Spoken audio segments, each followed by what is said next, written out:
So here's some career advice, because over the years I've had some funny stories of this guy is simply coming in and doing a weld test, and we'll use weld test as an example, but you could put other skill sets in that.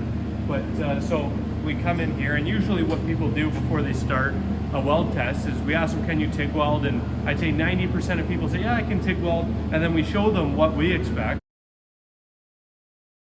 Okay, and this isn't the best, but this is pretty good. So they say, can you TIG weld this? And let's say, I don't know, 75% of those people say, yeah, I can do that. And then I'd say 10% of people can actually do this. Here's an example of someone that could do it, and these are all other people that thought they could do it. So it gives you a little bit of a reference. So, you know, you're not doing yourself any favors when you're saying, I can try, I can do this. It's just people just are looking for honest answers.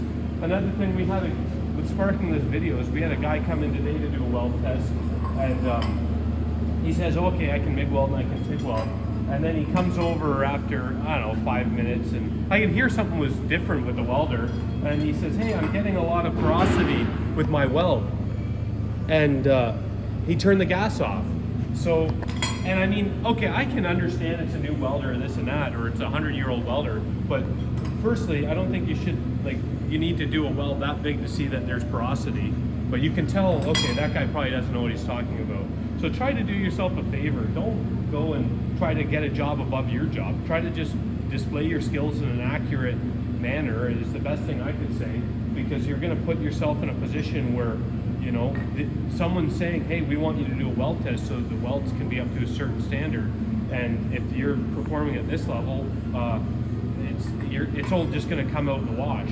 And then when we asked him, hey, can you do this? Can you weld like this? He said, oh, I can TIG weld. And then he said, okay, but can you do a weld like this? He says, it's been years since I did it in school. I'm like, but in school, could you do a weld like this? He said, no. And I said, so don't bother doing it. So just something, like I said, try not to boost what you can do. Just if you can accurately do something, say it, because at the end of the day, someone is getting work for you and saying, yes, I can do this job, and they have to do that job, they have to deliver it. Just like if you got your brakes done at your garage mechanic and they said, I can do your brakes. Now, I'm willing to try it.